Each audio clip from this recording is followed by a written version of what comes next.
Assalamualaikum warahmatullahi wabarakatuh. Perkenalkan, nama saya Ailsa Nurina Cahyani dengan NIM 112020126366. Pada kesempatan kali ini saya akan menjelaskan tugas bimbingan karir data science, yaitu prediksi penyakit jantung menggunakan Jungharian.data. Di sini ada beberapa tahapan. Yang pertama adalah pengumpulan data, di mana saya menggunakan dataset yang bersumber dari UCM Machine Learning, yaitu Heart Disease. Heart Disease dataset ini ada 4, yaitu Cleveland, Jungharian, Switzerland, dan Long Beach VA. Di mana dataset yang dipakai adalah yang bernama Jungharian.data. Kemudian langkah kedua adalah menelah data, di mana kita memasukkan beberapa library seperti Pandas, Ray, NumPy, dan Intertools. Kemudian, cara selanjutnya adalah meload data, di mana terdapat dua cara memasukkan data ke dalam Colab. Yang pertama adalah melalui platform Colab secara langsung. Kelemahannya, jika runtime terputus, kita harus memasukkan kembali dataset ke dalam Colab. Kemudian cara kedua adalah memanggil dataset ke Google Drive, dari Google Drive, di mana kita harus menghubungkan Google Drive dengan Google Colab. Kemudian kita memanggil data tersebut. Saya menggunakan cara kedua, yaitu memanggil data dari Google Drive. Kemudian, langkah selanjutnya adalah membuat iterasi yang berfungsi untuk membaca dataset, di mana terdapat 76 fitur, dan itu terdiri dari 10 baris pertama, maka dilakukanlah iterasi. Kemudian, kita membentuk data frame menjadi 76 fitur tersebut. Di sini ada 76 kolom, yang artinya 76 fitur. Selanjutnya di sini ada DF info, di mana kita bisa mengetahui informasi dari jumlah total baris dalam data frame, kemudian ada daftar kolom, dan tipe data. Selanjutnya ada DFI log. Ini adalah di mana kita dalam dataset ini itu 0 itu disimpulkan dengan min 9.0. Jadi kita harus melakukan penghapusan fitur. Kemudian kita mengubah menjadi nilai float, kemudian kita panggil kemudian definfo lagi. Langkah selanjutnya adalah validasi data, di mana tujuannya untuk mengetahui dan memahami isi dari dataset agar data dapat dilakukan penanganan sesuai dengan kondisinya. Jadi langkah ini tuh bertujuan mengubah nilai min 9.0 menjadi nilai 0 sesuai dengan deskripsi dataset. Jadi mengubahnya menjadi nilai none atau not a number dengan fungsi df replace. Kemudian menghitung jumlah nilai 0, ya, ada nilai 0-nya. Nah, kemudian kita menampilkan 5 baris atas. Dan selanjutnya adalah menentukan objek data, yaitu memilih-milih fitur yang akan digunakan dalam proses analisis. Nah, karena dalam file Hungarian ini sudah dijelaskan ada 14 fitur yang akan digunakan. Jadi kita langsung seleksi 14 fitur. Untuk nomor ini bisa dilihat di web Heart Disease-nya langsung. Kemudian menampilkan DF selected tail, menampilkan data terbawah ada 293 ya.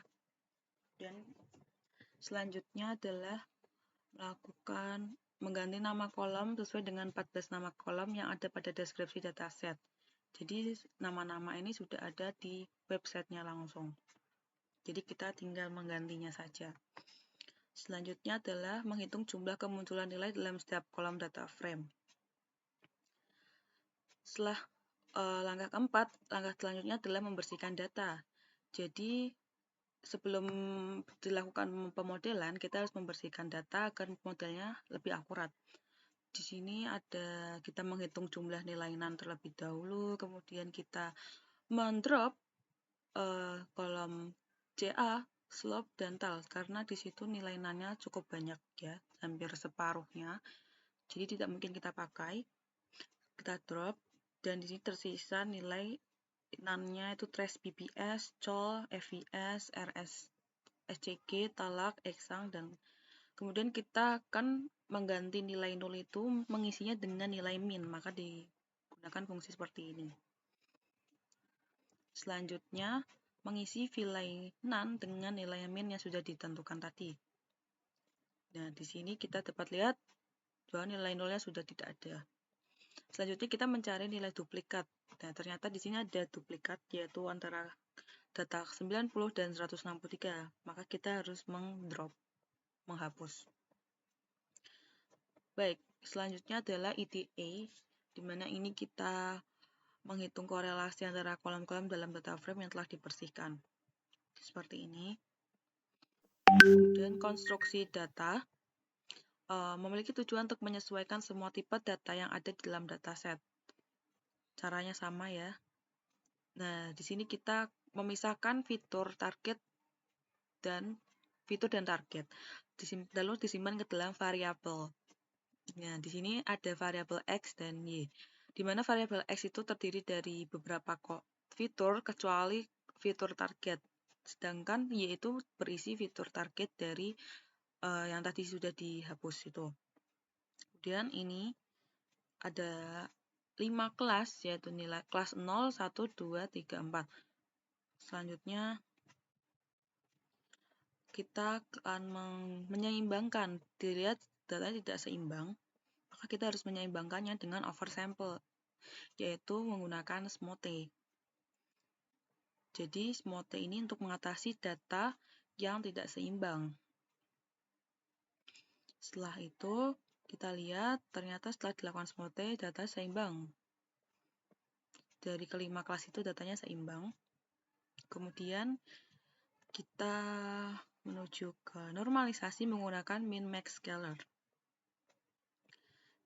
Selanjutnya adalah membagi fitur dan target untuk data trend dan data test. Maaf. Di sini yang untuk oversampling saja, sedangkan ini yang normalisasi. Baik, selanjutnya adalah modeling. Di sini ada langkah 1 sampai 6 membangun model. Kemudian langkah selanjutnya adalah membuat modelnya. Tapi sebelum itu kita akan membuat fungsi yang akan dipanggil di setiap model. Yaitu kita mengimpor model yang diperlukan dari library scikit-learn seperti akurasi score, recall score, F1 score, dan lain sebagainya. Kemudian evaluasi, jadi nanti kita akan mengevaluasi akurasinya.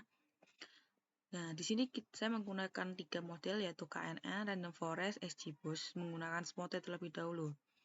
Di sini membangun KNN dengan nilai neighbors yaitu 3 dan hasil akurasinya adalah 0,754.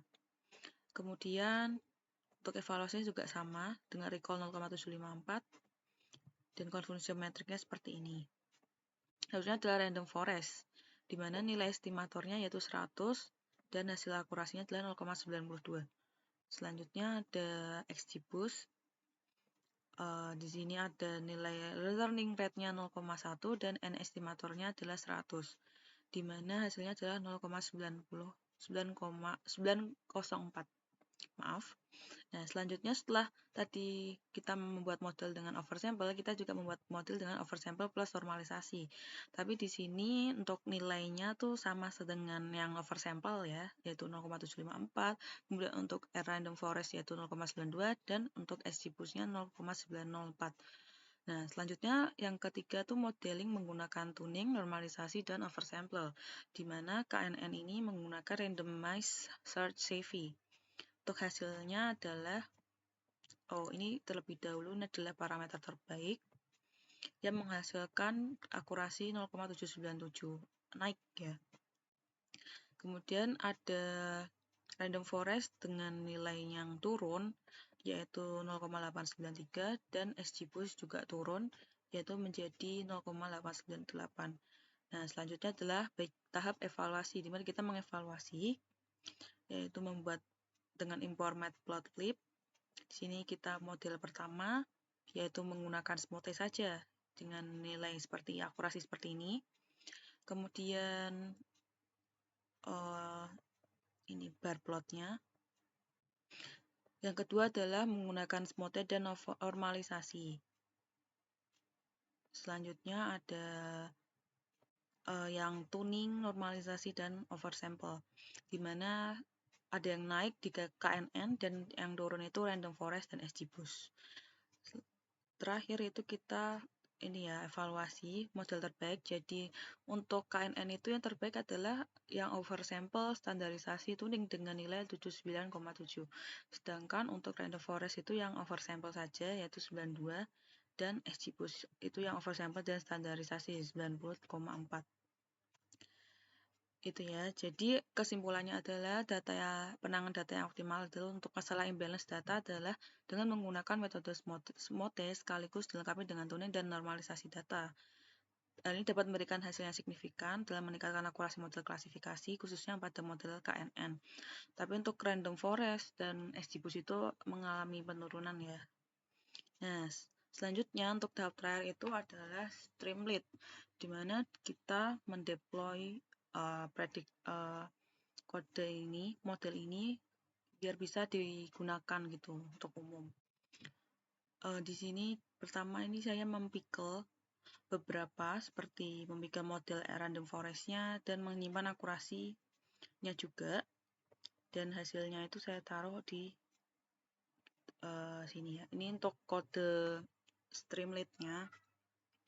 Di sini saya memanggil beberapa library seperti Turtles, Pandas, dan lain-lain.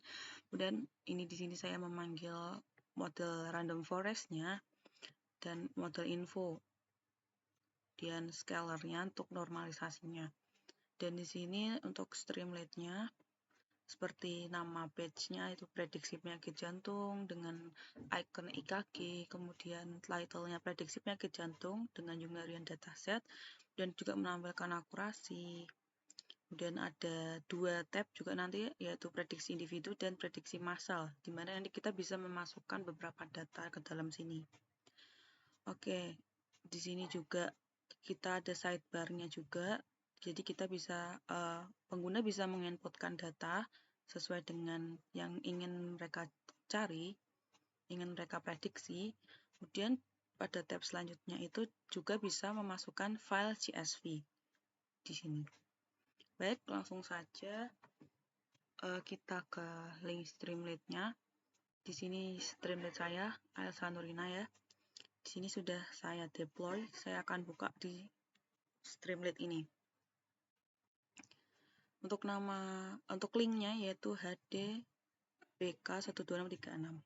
Nah, baik, di sini ini ada prediksi penyakit jantung Hungarian dataset. Di sini ada data masukan sidebar, jenis kelamin yaitu usia, jenis kelamin, tipe nyeri dada, tekanan darah saat istirahat, jumlah kolesterol dalam darah, kemudian ada kadar gula darah puasa, terus ada hasil EKG istirahat, denyut jantung maksimum, nyeri dada, dan penurunan segmen ST. Kemudian itu untuk sidebar-nya. Kemudian untuk tampilan utamanya itu di sini prediksi penyakit jantung dengan akurasi model 92.0. Di sini saya menggunakan model random forest.